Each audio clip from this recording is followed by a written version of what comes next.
ग्रामीण अर्थव्यवस्था के लिए बेहद अहम है सहकारिता, जिसने देश भर में करोड़ों किसानों के जीवन को संवारा है।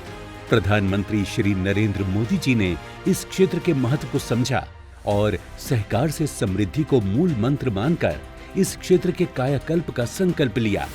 देश में लगभग 1 लाख प्राथमिक कृषि साख समितियां यानी पैक्स हैं, जो सहकारिता की आत्मा हैं।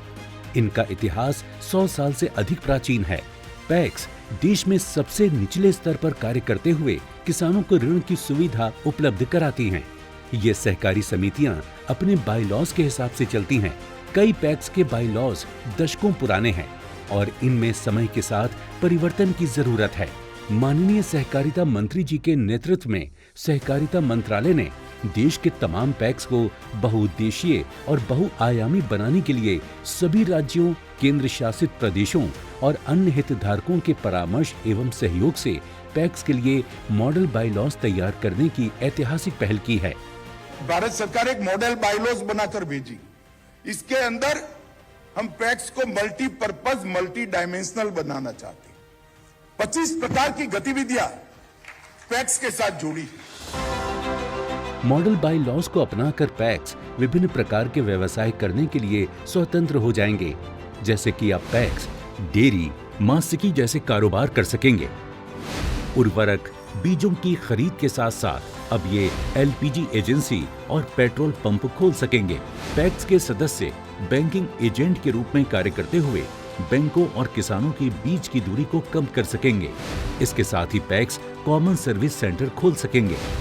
गांव में सिंचाई सुविधाएं, custom hiring centre, farm machinery, कीटनाशक समेत अन्य कृषि इनपुट्स उपलब्ध करा पाएंगे।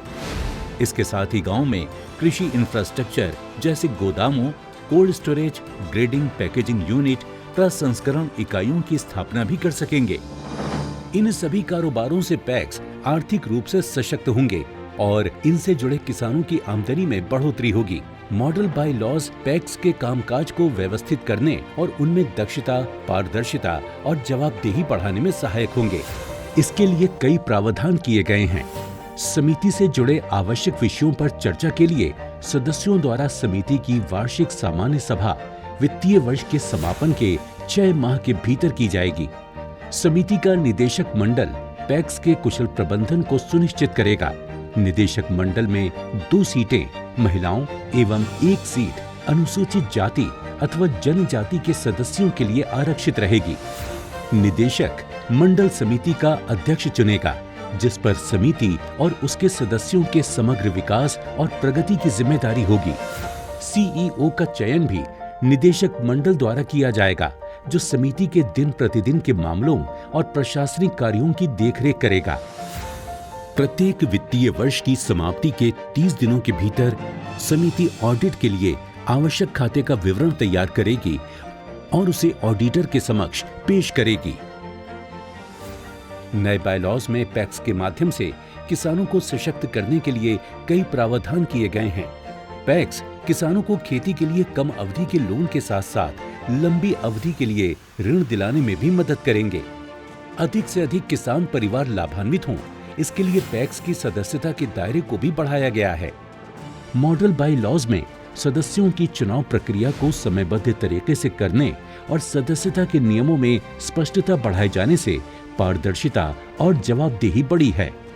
पैक्स कंप्यूटराइजेशन योजना के तहत सभी पैक्स का कंप्यूटरीकरण किया जा रहा है।